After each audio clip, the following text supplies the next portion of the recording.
விவசாயியும் அவரின் நேர்மறை எண்ணமும். ஒரு சிறிய கிராமத்தில் ஒரு விவசாயி வாழ்ந்து வந்தான். அவனிடம் ஒரே ஒரு குதிரை மட்டுமே இருந்தது. ஒரு நாள் அந்த குதிரை பந்தலிலிருந்து தப்பித்து ஓடிவிட்டது. அக்கிராமத்தினர் கூடி, இது மிகவும் கேடான அதிர்ஷ்டம் என்று சொன்னார்கள்.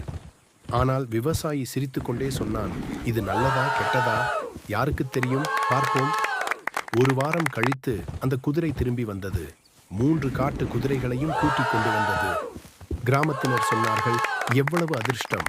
விவசாயியின் மகன் அந்த குதிரையை சவாரி செய்ய முயன்றான். ஆனால் அவன் கீழே விழுந்து காலை காயப்படுத்திக் கொண்டான். அப்பொழுது மக்கள் மீண்டும் சொன்னார்கள், இது மிகவும் கேடு. சில நாட்களுக்குப் பிறகு படையினர் கிராமத்துக்கு வந்து அனைத்து இளைஞர்களையும் அழைத்துச் சென்றார்கள்.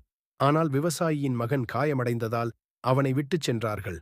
மக்கள் சொன்னார்கள், இது நல்ல அதிர்ஷ்டம். விவசாயி சிரித்துக்கொண்டு சொன்னான், இது நல்லதா கெட்டதா யாருக்குத் தெரியும், பார்ப்போம். வாழ்க்கையில் நிகழும் அனைத்தையும் நல்ல மனப்பாங்குடன் ஏற்றுக்கொள்வதே உண்மையான அறிவு. நன்றி.